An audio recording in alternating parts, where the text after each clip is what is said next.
Have you ever felt like the closer you get to someone, the further they run, like there's an invisible wall that goes up the moment things start to get too real? One day they're warm, engaged, and present, and the next, it's like they've vanished into a different dimension.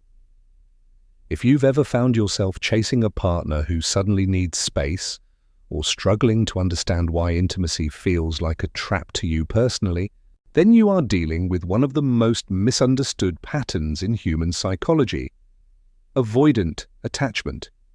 Today, we're going deep into the avoidant mind. We're moving past the labels and the finger-pointing to understand what is actually happening in the nervous system of an avoidant person. This isn't just about commitment issues. It's a survival strategy wired into the brain. By the end of this video, you'll understand the triggers, the deactivating strategies, and most importantly, how to actually bridge the gap between distance and depth. To understand the avoidant person, we have to go back to where it all began. According to attachment theory, first pioneered by John Bowlby and Mary Ainsworth, our early relationships with caregivers create a blueprint for how we handle love as adults.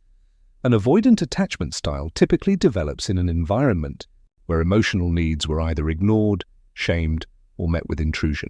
Imagine a child who cries for comfort, but is told to toughen up or is simply left alone to figure it out. Eventually, that child's brain makes a logical, albeit painful, decision. If I don't need anyone, I can't be hurt. This creates what psychologists call compulsive self-reliance. In adulthood, this manifests as hyper-independence. The avoidant person isn't trying to be cold, they are simply living inside a fortress they built as a child to keep themselves safe. To them, vulnerability doesn't feel like connection, it feels like danger. Now, it's important to realize that not all avoidant people are the same. In psychology, we generally look at two main subtypes. First, there's the dismissive avoidant. This is the person who genuinely believes they are better off alone. They value their autonomy above all else and often view others as needy or overly emotional. They have a positive view of themselves but a skeptical view of others. Then there's the fearful avoidant, also known as disorganized attachment. This is a bit more complex. These individuals actually crave closeness, but they are terrified of it. They tend to have a push-pull dynamic. They'll lean in until things get intimate, then panic and retreat. While the dismissive avoidant uses distance to maintain independence, the fearful avoidant uses distance to prevent the betrayal they're certain is coming. One of the most confusing things for partners of avoidant people is something called deactivating strategies. These are the subconscious tools an avoidant person uses to kill intimacy when it starts to feel overwhelming. Think of it like a thermostat that shuts off the heat the moment the room gets warm. A common deactivating strategy is the phantom X, the tendency to obsess over a past relationship or an idealized perfect partner to avoid fully committing to the person in front of them. Another is nitpicking, focusing on small, irrelevant flaws in a partner, like the way they chew or a minor personality quirk, to justify pulling away. They might also stop texting back, prioritize work to an extreme degree, or simply tune out during deep conversations. These aren't malicious acts, they are the mind's way of creating air when it feels like it's being suffocated by closeness. So what actually triggers these behaviors? It's usually a perceived threat to their autonomy. In a relationship, things like making long-term plans, moving in together, or even a simple "I love you" can act as a massive trigger. For an avoidant person, these milestones don't feel like progress, they feel like the doors of a cage locking. Another major trigger is conflict. Because they likely grew up in homes where conflict was either explosive or entirely silent, they lack the tools for healthy resolution. When a partner brings up a problem, the avoidant person doesn't see an opportunity for growth, they see an attack. Their heart rate spikes, their fight or flight response kicks in, and they shut down.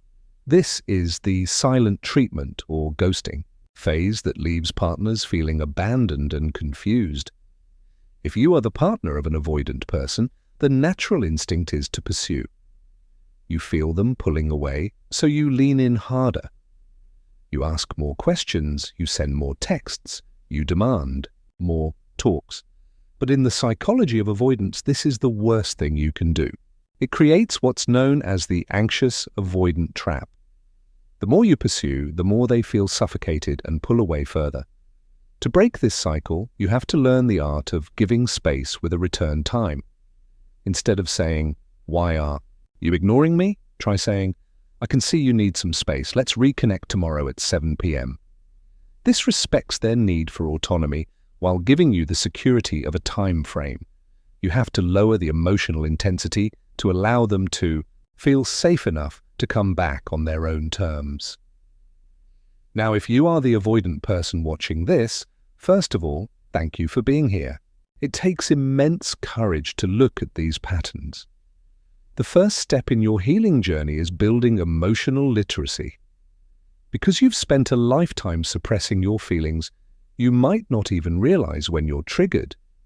You just feel annoyed or bored. Start practicing the pause. When you feel the urge to run or nitpick your partner, stop and ask, "Am I actually losing my feelings or am I just feeling scared?" Learning to communicate your need for space. Before you disappear is a game changer. You don't have to give up your independence to be in a relationship.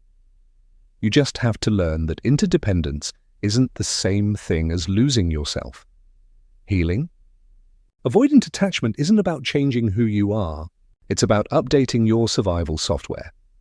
You are no longer that child who had to hide their heart to survive. You are an adult with the agency to set boundaries and the strength to handle vulnerability. For both the avoidant person and their loved ones, the goal is earned, secure attachment. This is a state where you can trust that closeness is safe and that space is okay. It takes time, patience, and often therapy, but the invisible wall can come down. If you found this insight helpful, hit the like button and subscribe for more deep dives into the human psyche. Let us know in the comments, have you ever experienced the push-pull cycle? Your story might help someone else realize they aren't alone. Thanks for watching, and I'll see you in the next video.